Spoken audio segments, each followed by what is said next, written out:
Ball with me. There we go. It's playing ball with us. So it's great to have you all with us, and delighted and honoured to be joined by Jed Taufer today. I hope I got your pronunciation right, Jed, but if not, it's my Irish accent, right? So I'm sure pretty good. It's pretty good. Mary, thank you so much for being with us again on Think Tank Thursday, and I look forward to you guys discussing all things marketing. At the very end, I'll come back in and sum up and bring any questions that you haven't dealt with yet. So I'll hand it over to you guys. Thanks, Ronan. Here we are. Jed. Oh, wow. We tried to do this before. It didn't work out. And I'm going to be honest, Jed. Usually before these things, I'll like go back, read the bio, like check out there. I didn't even bother with you. I didn't even bother. I was like, we will have no problem finding something to talk about. I'm in. I'm so in. Yeah. I promise you guys that there'll be some laughter and some, there'll be shenanigans on this for sure. No, I've known Jed and Vicki for a long time. It feels like forever, especially today, because we're all a little tired today, y'all. I don't know if anybody else is feeling this, but we're just going to own it. We're feeling a little tired today. Like for some reason, it's been exhausting week. And all of us trying to figure out the new life we're living here. But How is it, Jed? How is it? So I don't know if you guys know, but Jed and his wife, Vicki, they have a studio in Illinois. They live in their studio. Am I wrong on that? Yeah, sort of. We live in the back portion. It's a big building. They don't it's big. So, and you guys would have been that group that got thrown into homeschooling 2 kids. Yes. And this is strange a little bit, I think, in that it's new for us, but we're going to continue that. You're liking it. Yeah, a lot. You may be the first person in my life that's actually said that. I know it, and I see what people say, and I read the memes, and I chuckle at the memes, and then I think, that's not us at all. No. My kids like it. They excel at it. They're doing better than they have been. It's a format that works well for us since we both work and live in this. It's all here. Yeah. When we went into lockdown, quite honestly, things didn't change a lot for us. You were already social distancing before. We're already here all the time anyway. Right. And so, I got that it was a big change for a lot of people. For us, it was a smaller change. I mean, I didn't get to go to restaurants, which is a big deal for me. But that's essentially what I had to complain about. So I don't have much to complain about, quite honestly. What about the fact that, and this is something I know about you guys because I've been on trips with your children. You guys, a big part of, I think, what you guys give your kids is those experiences, the travel and the history. And all that. Yeah. All that. Yeah. We were in That's Italy. all going to be school now. I like it. Everything's going to be school now. Yeah. That's awesome. Well, and they could just, who knows? They could just you could just migrate them into little workers in the studio. That will happen. Why not? I'm sure that will happen. I'm sure it will. It does it all. Anybody who owns a small business like we do, that happens, period. I did that with my dad. My dad was a landscape contractor, and I was pulling weeds when I was my kid's age. Yeah. No shame in that. $2 an hour, go out in that field and pull those weeds, man. Look how you turned out. Really, really horrible. That is not true. That is not true. But I know how to pull a weed, man. I could pull weeds like it's nobody's business. You're very talented. I mean, from the first time we saw this room to now, it's like That's not me. That's my wife. The people at White House were like, hey, just let Vicki do whatever she wants to do. We got to fix that.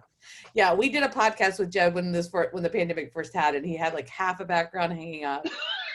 It kept falling. Like if you go back to some of the original, it ended like right here. Yeah, it was just half. It was there. Yeah, it was hiding nothing, but and everything was dark. It was dark. It was very dark, very very dark. And then I put a light in here, and then I was like glowing. It was horrible. It's not one of your finer, but it was good. If you guys don't know, Jed is also works with White House Custom Color, which is my lab as well, and big fan of the WHCC. But there's podcast. My gosh, I haven't even been drinking it. Hold on. delicious water. That's the right stuff. This conversation, right? How do they look that up? This, and Brendan, I'm sure we'll put it in there for us, but great podcast for the industry. Thank you. Thank you. You're very welcome. We have a lot of fun. I have enjoyed it a lot more than I even anticipated enjoying it. Yeah. How did that even happen? How did that happen? It was something that I've thought about doing for, I don't know, since 2008. And I had like some extra time outside of work to mess around once. And we were throwing the idea around and we like put one together for fun. Okay. And they liked it.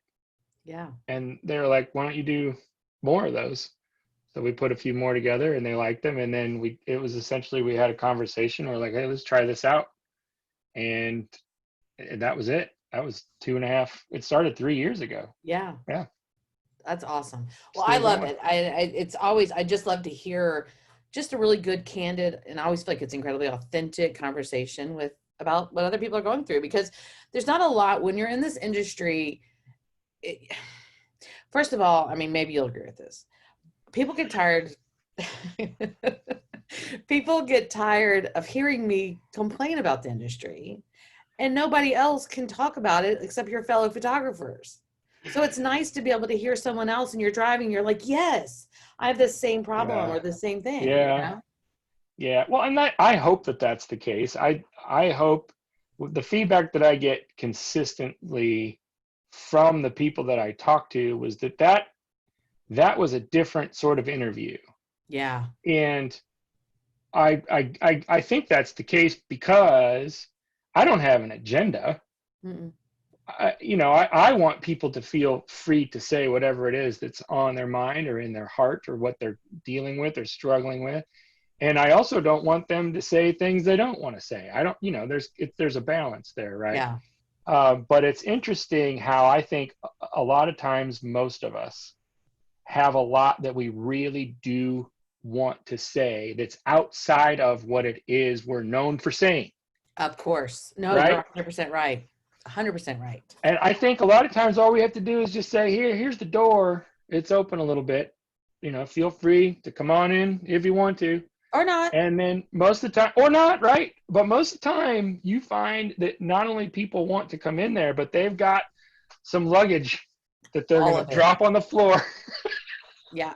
I will definitely cry and laugh a bunch every time you're interviewing me. And I don't mean to, but it's just you do. And I love the fact that you give people that space. And I think that others, like you said, they enjoy it. They enjoy hearing that, Yeah. It takes a special, I don't know. It's a very this industry as a whole, I know that there's names and there's people, and all of us can have ones come to mind here or there just along the journey.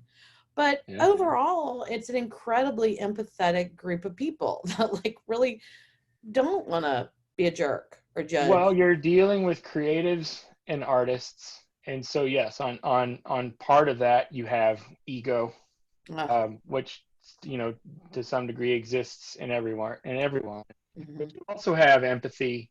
You also have compassion. And I just mean these qualities that are heightened because of the industry, I think, that we're in. Creatives, artists, you have a lack of analytical thinking on the whole, typically, right? Which is why talking about business sense and we're not accountants, right?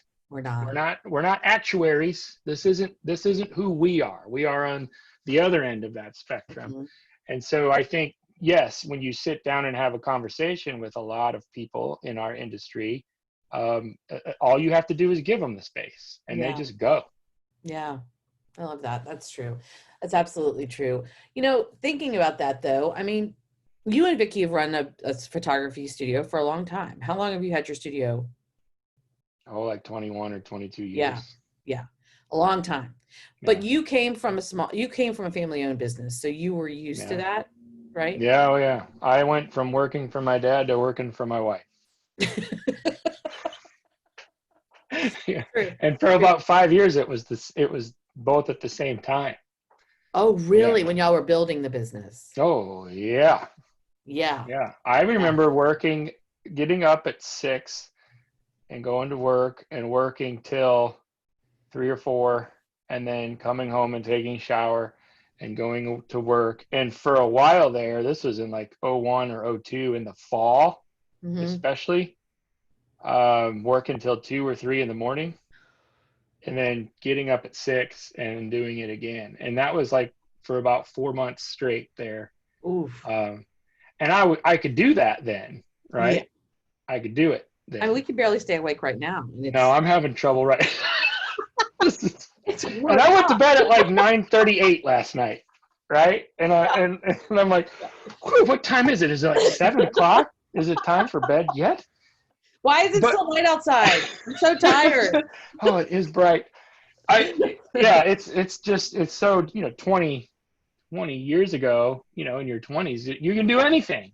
Yeah. And now it's not that wouldn't even be possible anymore. But that's how it was. It was 80, 90 hour weeks consistently, 2 different jobs for a while. So let's talk about this.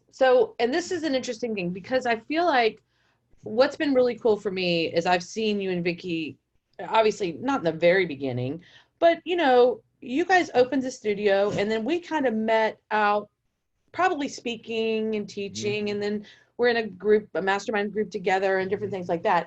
And we watched you guys grow, and I'm going to say it, like, you guys, I don't know, just your personality with Vicki's, it's a perfect combination in my opinion, because most of the time, from what I've seen, it's very perfect. Not really, nothing's perfect, but you know what I mean.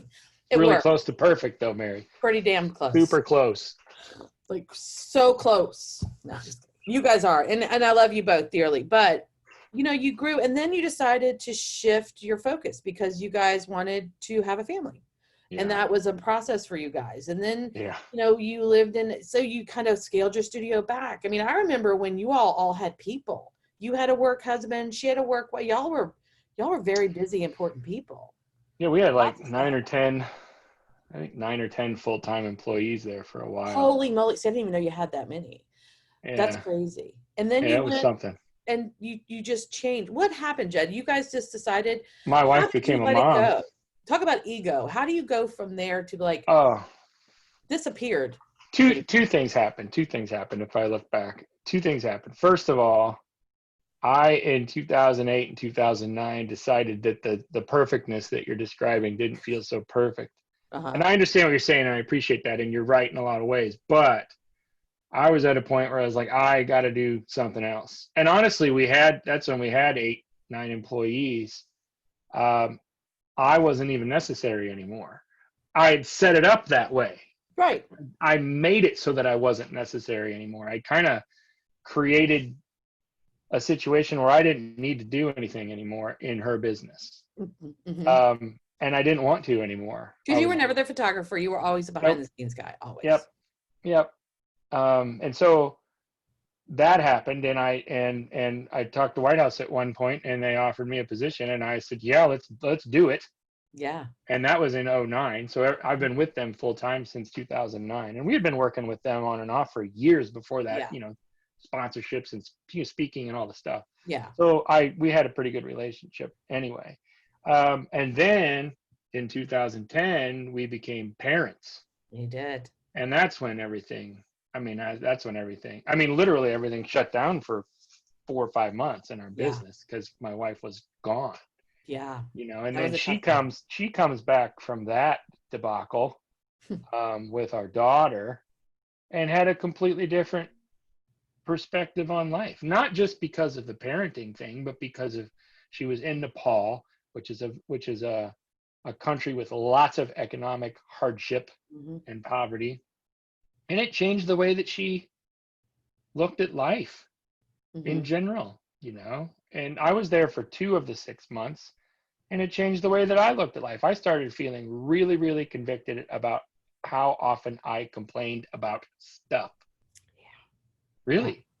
Right. I mean, really. And it's easy to say that, but man, when you have that realization, there were nights where we would sit at our table afterwards when we were home, and we'd start talking about stuff, and we'd just find ourselves bawling about the reality of the situation here and the reality of the situation there, and then the conviction, like for real. Yeah. conviction where you're like, man, I don't ever want to complain about my food being overdone at a restaurant again. Honestly. Wow. That's one of a billion examples, of course. Right. And I think it's because you were, like, you guys have described this before. And I mean, so your journey was you all adopted your daughter and had long story bearable, had a very hard time getting her home. Y'all were welcome to leave at any point, but her coming with you was another. Right. Exactly. Which got worked out. Mm-hmm. But, you know, a lot of times people, you know, I've done a lot of mission work, and I go over to these countries and you see it. And for a little bit, you're like, oh, wow, I need to be better. I need to not complain as much. I need to be more grateful. But then you get home and, you know, you're like, oh, I really deserve this and I need this. And all that stuff falls into play. And I think our businesses are the same way. There's also this incredibly noble romantic vision we build up in our own heads. Nobody else feels this way but us, I think. And it's like, oh, it needs to be perfect. I need to work harder. I need all this. I need to be on this stage or in this place, and it would become so incredibly, in my opinion, people who strive so hard to have focus, we lose focus on what's important, right? And you guys lived it. Like, you lived in it. It was a harder habit to break, you know, I guess. You know what I mean? Well, and it was a bit more immersive. And then the biggest part, I think, for us that rocked us was that for 5 months and 2 weeks of the 6 months or whatever, we didn't know we didn't know that it was going to be 6 months. So for almost the entire time, your mindset has changed, and you start to you're acclimating to something that you don't have an end to. Right. And that was the piece, I think, that really got to us the most. And I think it's the part that has the most impact even to this day.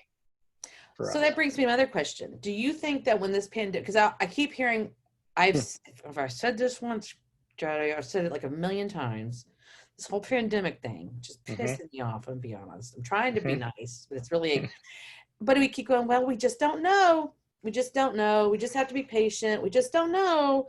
And, you know how it is. I mean, you probably experienced it, but we don't know. We don't know. And I mean, I've been telling my kids this, myself this, my clients, people who ask about what's going on at PPA or different things. Yeah.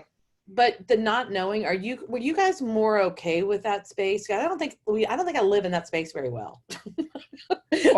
I don't either, but you're absolutely right. And then I think that if you really ask people what it is about what's going on right now that is the most frustrating, or one of the most frustrating things, it is the unknown piece, right? Because, I mean, come on, if we all knew that, hey, guess what? August 1st, done. You don't need masks anymore. You don't need to wash anything anymore. Everybody can start kissing and hugging again, and it's all good.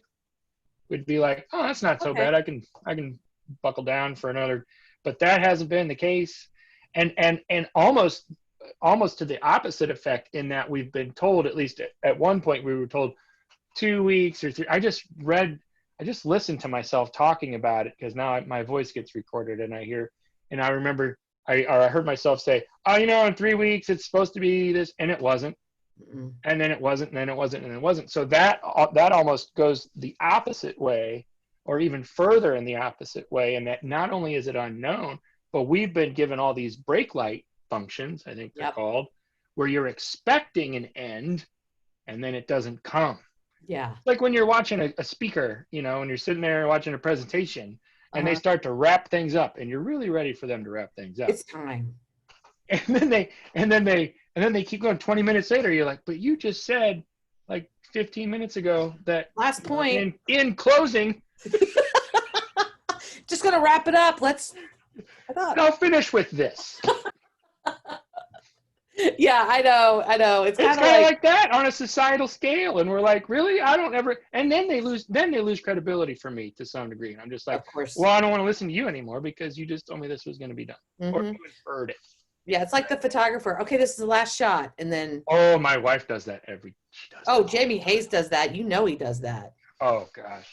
One more. Don't say one more. You don't mean wants to kill you. That dude in the back wants to kill you right now. And you're telling him one more. It's so true. We do it to people all the time. It is so true. Yeah. But so we're in this weird space. Yeah. So what are you guys doing? What's going on? Do you know what's going on in your studio? I do. Okay. Actually, my wife just told me yesterday that she thinks the levee is breaking, because in which to some degree we had hoped would happen. Like, oh, on the other side of all this is things start to open up. And our state, if you look statistically, is doing pretty well, because we were locked down for so long. Illinois was pretty tight, and I think statistically we're doing really well numbers wise. So we're in phase 4, which I'm not entirely sure what that means, but I think it's phase 4. So a lot of things are opening back up again, and the phone's starting to ring quite a bit again. And now she's almost at the other point where she's just like, I'm going to be really busy. I'm going to have a lot going on. Yeah. And I'm like, well, that's a good thing, but it's a matter of managing that, because for so long we were coming out of winter too, right? Yes. So you're coming out of winter, right, which is already slower, and you're traveling and doing other things, and then this happens, and it kind of wrecks you a little bit mentally and emotionally. And now it's like, okay, here it is, like the phone's starting to ring, and now it's time to get going again. Yeah. And there's confidence, you have confidence things going on, your mojo type thing happening. So you have the fear that you're dealing with, right? All the stuff, and then all the logistical stuff that's going to be there, because the bills kept coming in the whole time. Oh, right? The whole time. Yeah. It's not like they're like, we're not going to send you bills during this time. We're going to be. No, there was no shame in their game. As a matter of fact, I was like, the IRS has said they're going to finally open back up July 15th. I'm like, well, that's funny, because they've been cashing my checks the whole time. Somebody's been there. Right. Nobody can answer my phone call or my question, but somebody's cashing the damn check. No one's there, but someone's taking our money. Yeah, they just had that one person. That's the only person that left there. Yeah, amazing how efficient they can be under Isn't those it, though? circumstances. Yeah. Well, I'm glad you guys are getting busy. You guys, your town that you guys are in, what's the size? Like, what are we talking about? It's like 16,741 people or something. Just a like that. Ballpark. Okay, cool. Yeah. Something that's always fascinated me about your business there. First of all, there seemed like a time that right there in Illinois, there was a lot of really amazing, like a lot of great photographers. It's not like baby. You guys are just, in no man's land, and there's a lot of great photographers, right? This was a hub for a while. It was. It was. I was like, what's in the water up there in that area? But do you feel like, like she's getting, Vic said she's getting busy and things are happening. Is it just because you guys have such a long-standing, reputation? That's a big part of it. That's a big part of it. That's, that's one of the hardest things that I find when you're having a conversation with somebody that's newer, especially, right? Yes. And they're asking you these questions, and really it's apples and oranges to some degree, because one of your goals should be to build a base, right? One of your goals should be, as you're building your business, to create and then curate and nurture those relationships, right? So that 5 years, 10 years, in our case, 20, 23 years down the road, you're at a point where when someone thinks about having their photos done, they don't think about anyone else, right? Like, it's synonymous. Like, they don't say, I'm going to call a photographer. They say, I got to call V Gallery. I got to call V Gallery. That's, it's time to call V Gallery, right? It's been a couple of years. It's time, the kids are coming in, or they're here because we're all stuck at home anyway. Yeah.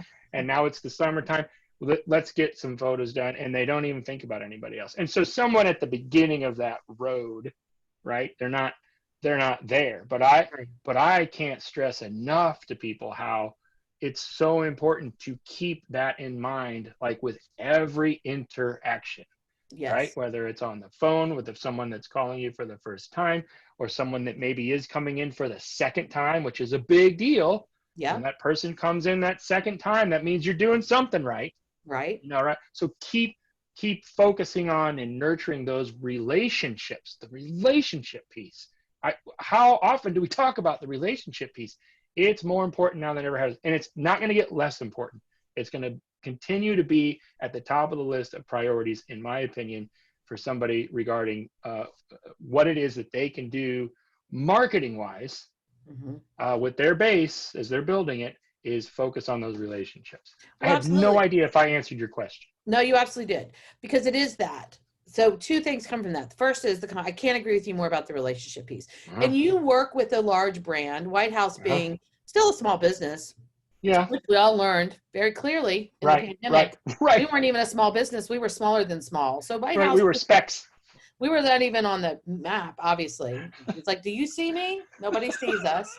But White House would have been a small business, but definitely has a wider reach brand and a different thing. But I mean, whether we're talking about a White House brand or your studio V Gallery brand, it is about relationships. Oh, 100. It's why we used White House at the beginning. 100%. 100%. Why we went there. It's why we stayed there. It's why we're still there. 100%. Why it is what it is. Yes. It's the relationship, because you have that. You feel you do. And certainly the people in your town feel like they have that with Vicki, and there's no doubt. But, you know, because what we sell, and I've been having this conversation with myself, quite frankly, so let me have it with you. And I didn't know what we were going to talk about, but let's talk about this. So I'm working on a new website, Jed, and I'm thinking, God, you know, I don't sell like tennis shoes, or I'm not selling the frame that has I'm selling an experience. I'm selling the experience to have your family photographed and not look back and miss those moments. And, you know, having 2 kids and looking back, I mean, I watch now and see them having a birthday, or look back at then and now, and I think, oh, I remember that, you know, I mean, I know how I feel. So how do you, if you are a newer business, so you are new, so you don't have the 20 some years of experience in the town, but you're new and you're good and you're dedicated to doing this. What, and I know you get to talk to a lot of people, what are some things that you would say to help them start building that foundation and creating those relationships? Honesty, integrity, authenticity. Here's a, what do we call this? Some sort of a paradox. Your business is not you, and it 100% is you. So there's like an identity conversation that I've had with people, like, you are not your business. Just remember, you are not your business. And I promise you, I have said things like, it's like one and the same, you know, like, just pour yourself into your business so that it is you and that your brand is you. I mean, I want to say that this is a both and somehow. There's a weird paradox here, right? Okay. In that I think the people that have been the most successful that I've known of are able to create and curate and nurture those relationships because of the authenticity of who they are, and they create a business that allows that to shine through, right? Yes. The experience that you were talking about. I think we bought sellingtheexperience.com in 2006. Never did anything with it. Like 78,000 other domain names that I probably own that I've never did anything with. But selling the experience is the big piece. And when we say selling the experience, we're kind of saying you're offering yourself, right? You're offering who you are to your clients, right? Because that's such a big piece of the experience. I don't know how many times I've talked to people, clients of ours, that have said, so-and-so, great images. They have a great website, but I can't stand them. Right. And you're like, well, I get it. I am the same way. Yeah. I am the same way. There are people that I don't want to do business with. 100%. It's just how it is. And some of them are big brands that, you know, you heard this person say that, or this person say that, or do that. And you're just like, well, they're not getting any more of my money. Right. Especially now.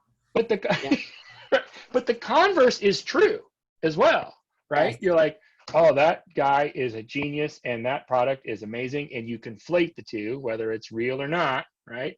But perception is reality in so many cases. And when you conflate a genius with the product, and you have a need for that product, even if you don't have a need for that product, if you're just like, I want to buy that now, right? That works as well. It goes both ways, and it's no different in our industry. And in fact, in some cases, or in most cases, I would say, if anything, it's heightened because of who we are and the type of products that we offer and the type of experience associated with said products. That's the other thing, is that somebody can hang a beautiful wall portrait on their wall.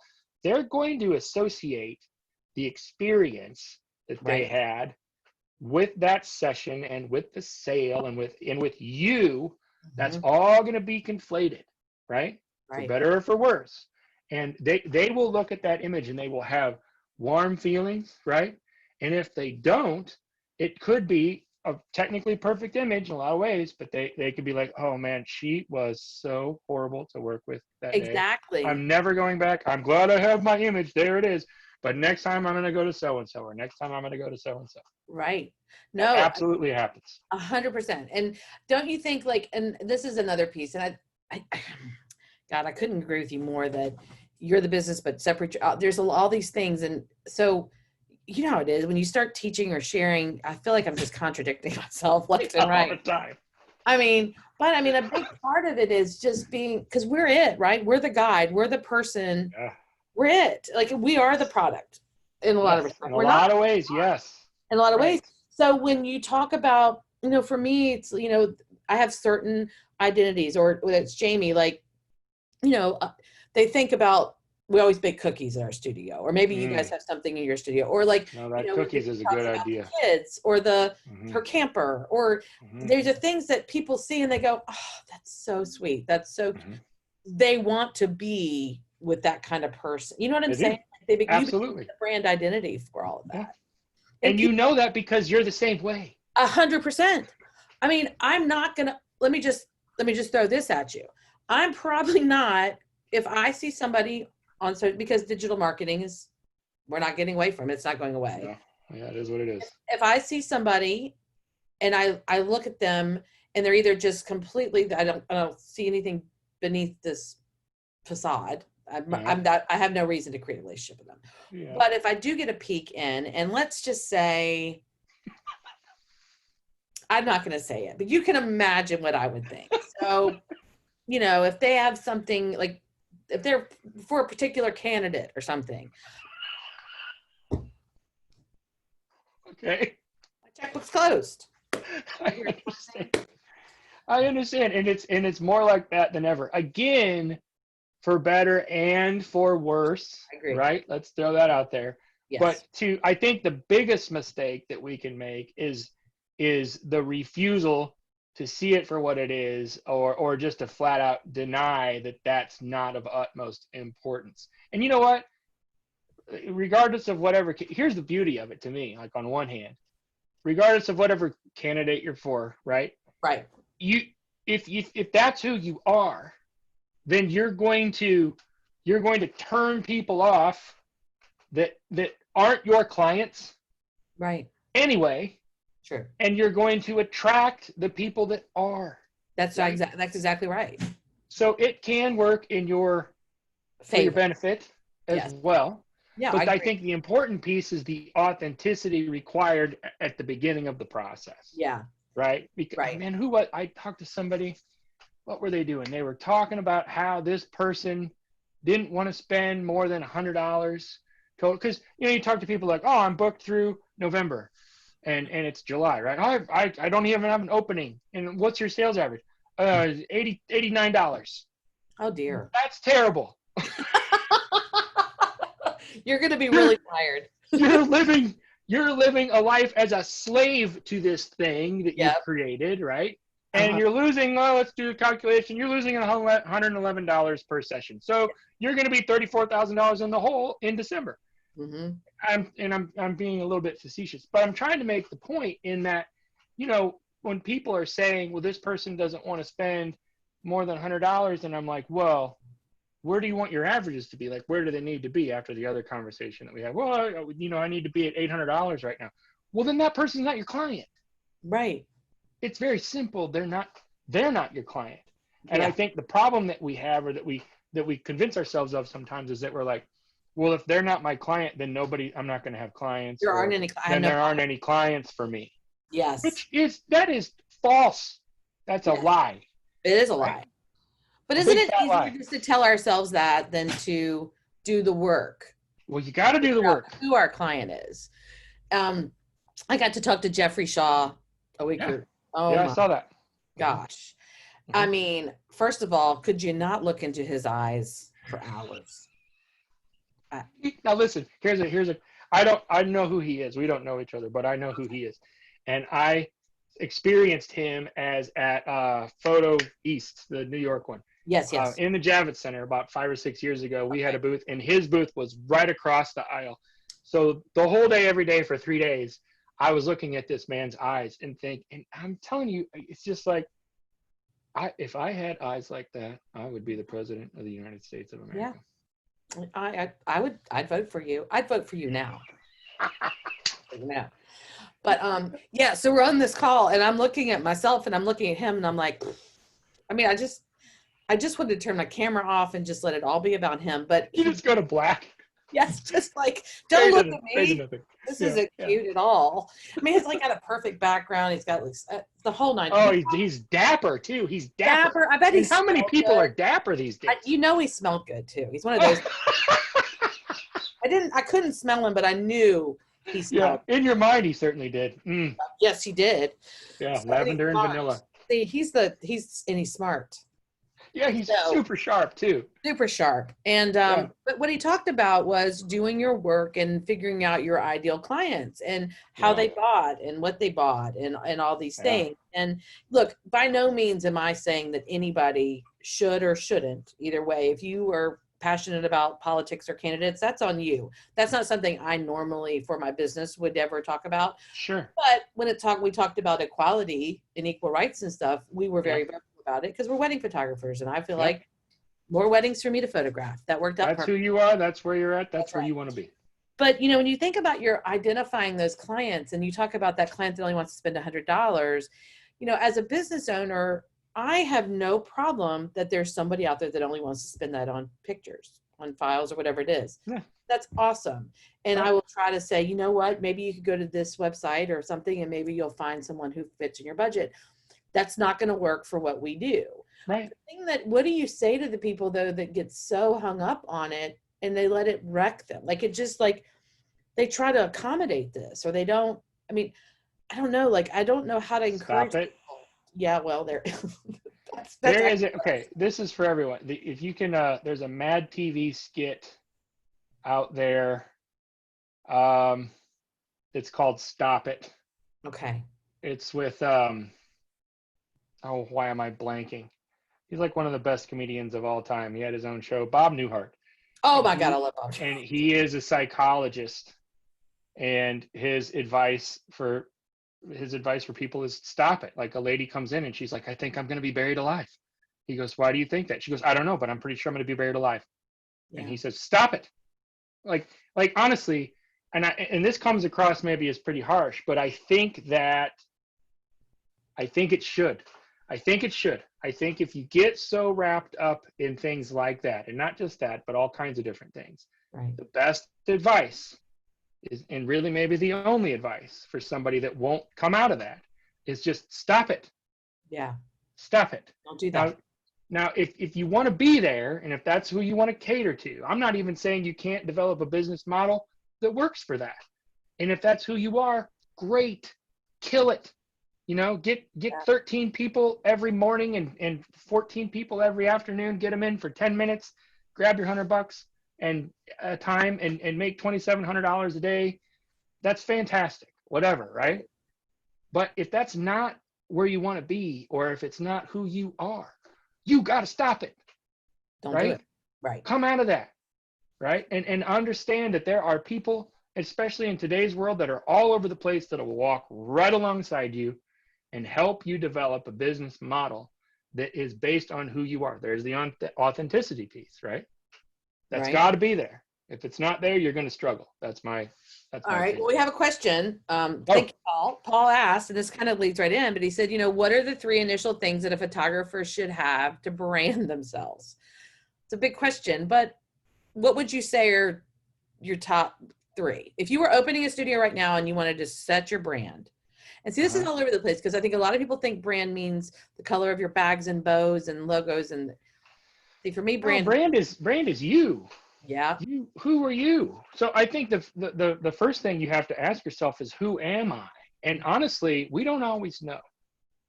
or we certainly don't always know to the extent. So I would recommend, who are the people in your life that you trust? Go to 2 or 3 people and sit down and have a conversation with them and say, who am I? Let's make this all about me for a second. Who am I? Tell me who I am, right? And they'll be like, well, you really like nice stuff. And you might be like, I do not like nice stuff. And they'll be like, your shoes are $180 right now, aren't they? And you'd be like, oh, sure, I do like nice shoes. And they'd be like, and your car costs more than my house that you just drove here in. So, like, I mean, honestly, it's going to help sometimes with figuring out who we are to have input from other people, right? So as far as your brand goes, I don't think that there's anything more important than finding out who you are, right? I love that. And then the next question I would ask myself in relation directly to the brand is, whom do I want to appeal to? Right. Do I want to appeal to people like myself? Or do I want to appeal to people that have a yacht that they like to go to on the weekend? I cannot afford a yacht. I would like a yacht. I cannot have one. It's not in the cards. But I would like to appeal to those people because I want to shoot 1 session a week and have like a $10,000 average. Again, I'm throwing out numbers here, but I agree. That is going to be a very important piece of the puzzle that is your brand. Right. So who are you?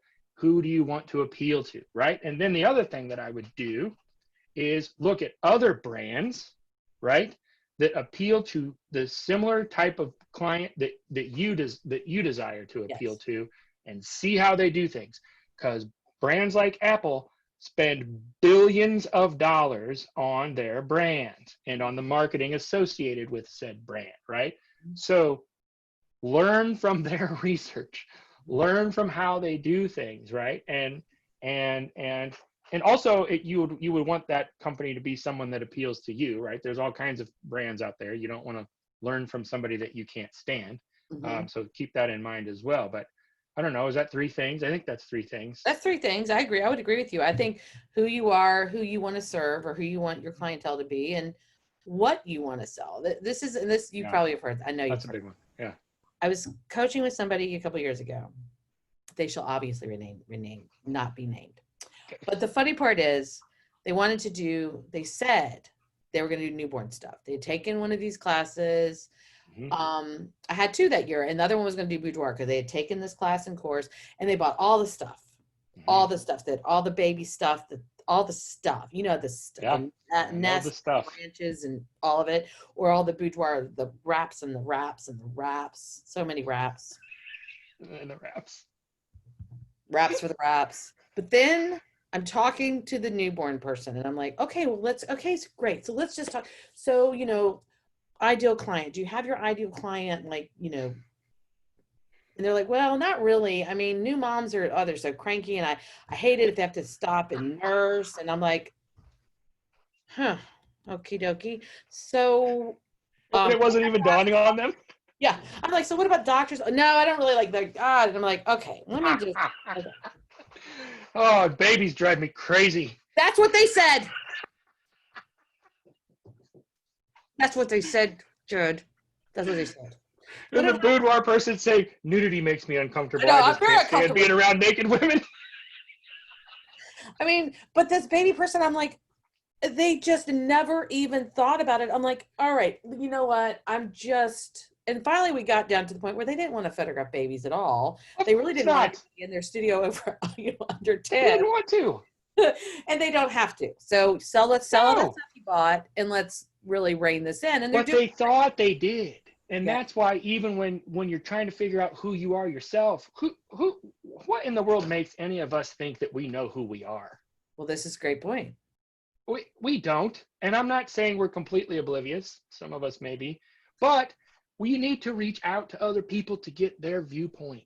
And that lady reached out to you, and you were able to show her just by asking her some questions. Hey, this thing you think you want to do? You don't want to do that at all. Yes. At all. And that's okay.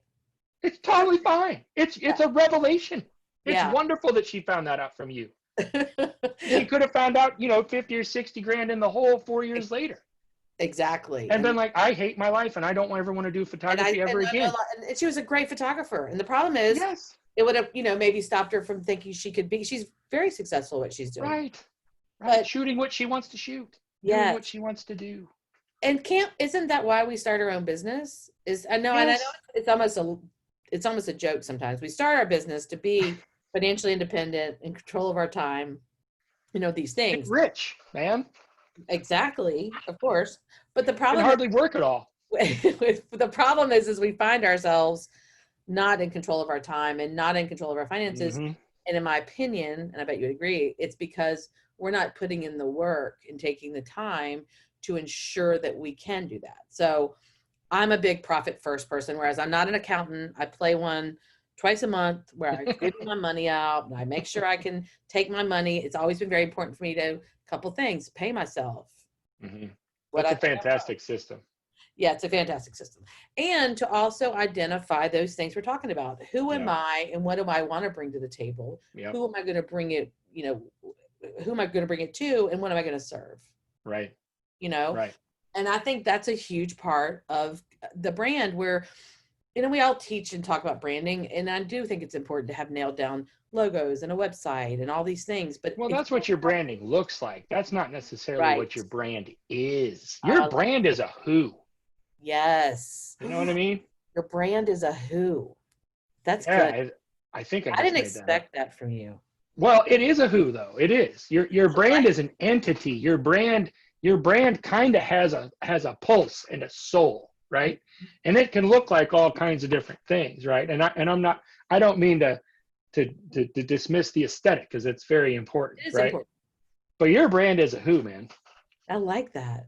I mean, that is a great way to put it, but it's a great way to narrow it down and to put it into perspective because it is, and it's you and the clients and the community you want to serve. Yeah. What you're going to create. Yeah, right? And what you're going to do. Yeah. Mm-hmm. Yeah. I mean, if you're not going to work in a studio, you love outdoors, then that's cool. Don't do it. Don't do everything that you don't have to do any of it, quite frankly. You do what you should do.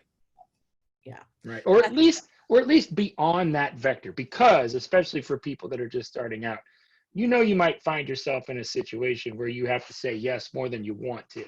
Exactly. At the beginning. I would never discount that because we were certainly there. But be on the vector, right? Like have the vision and the focus.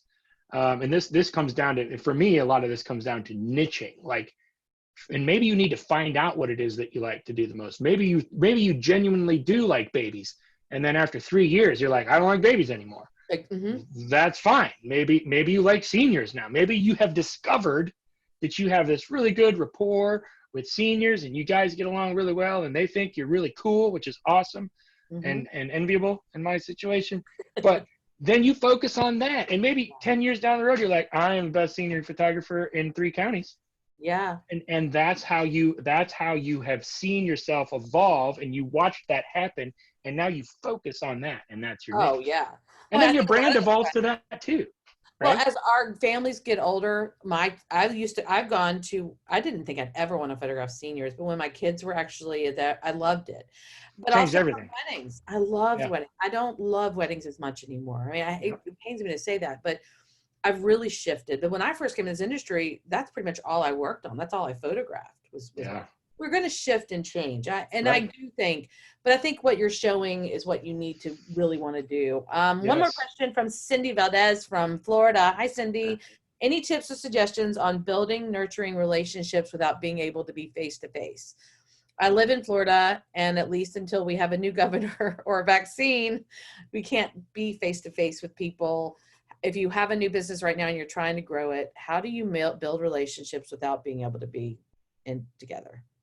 The first thing that comes to my mind, and we've had people tell us this a lot in the last 5 years, especially, is social media is such a huge way to be able to connect with your audience in a one-way street that feels genuine. Right. White House does it every day, it feels like. Right. And I think posting a lot is a big piece. And I'm not going to give a number to that. You'll find out what a lot is or what enough is, right? But post and post and post and put yourself out there. So what are the arbitrary numbers that I've heard here and there? Like if you have a business account 20% of it should be about your business and 80% of it should be about your brand. Yes. I.e. you, right? Yes. If you love sandwiches and cheeseburgers like myself, you can post, this is cheeseburger that I made and this is what I like on my cheeseburger, because you're connecting with people that you know care about you and who you are and what you do. Oh, I'm remodeling my bathroom. Do you think I should go with the pink tile or should I go with the white subway tile and then have the yes or no? Like all the different things where you're interacting and you're putting yourself out there. And at the beginning, you'll get like 3 likes and nobody will interact with your posts, but you have to keep going. You have to keep pushing, and maybe it takes 6 months, maybe it takes a year and a half. I don't know, but you have to keep building and building and building. And that's where the work piece comes in that you're talking about. Yeah. It's not easy. No. It's simple because it's not rocket science, but it's not easy in that you have to be committed and you have to stay consistent and keep putting yourself out there. Right. Oh, and that's the hard part, isn't it? Putting yourself out there. But 80% content, just good content. It doesn't even have to be anything to do with what you're actually doing in your studio. But 80% of your posts should just be good content. And it could be what tile, but it also could be little photography tips, how to take a better picture with your iPhone, just any type of content to put your name constantly out there. So when they think photography, they think V Gallery or whatever. But Brennan, I'll bring you back in. I don't know if I missed any questions on Facebook. We killed it, Jed. I knew it wouldn't be hard. I think Jed was like, I don't know, but you said, which I appreciate. Wow, guys, I have a notebook full of stuff again. Absolutely amazing. It started with, do not ever let Mary and Jed have another webinar. Absolutely. That's top of the list. Like, I learned so many things, but like, you know, and do you know what I love about these conversations is everyone has a slightly different angle or perspective. It's so cool. It's really, really, really cool. But what I learned today is I learned about, you know, authentic relationships, that your brand is a who. I think that's, you should absolutely protect that with a patent. Your brand is a who. I think that's amazing, Jed. But, you know, the really important thing is what's important in life, you know, and I think Jed and Vicki's story, you know, is something that they've experienced, something that many of us haven't. And just to realize, despite all this, how well we are off, you know, sometimes we just don't realize that. Because there's so many people in the world who are a lot worse off despite how bad things are for us. And Jed and Vicki have experienced that first time. So thank you so much for joining us, Jed. Mary, thank you so much for doing this. I know you guys help so many people, so many photographers all over the world. So we really appreciate you being here. Thank you so much. Thank you. Yeah. And if you guys want more Jed, don't forget to check him out on his podcast. Yes. What is the podcast name, so I can put it in here for people? It's This Conversation with Jed Taufer, presented by White House Custom Color. Conversation. We'll put it on the Facebook page. Guys, if you're not already following it, definitely check it out. It's funny, it's entertaining, authentic. It's a really great example of a lot of things we talked about today. And Jeddy, thank you so much. Hugs to Vic, and I can't wait till I can see you again and give you a big hug. But yeah, same, exact same. Hopefully it'll be soon, but if not, I got to see your face here. All right. Love you guys. Thank you so much, everyone. Have a great weekend. Moving into Stay safe and healthy and enjoy Independence Day. Have a good one. Yeah. Bye-bye. Bye, guys.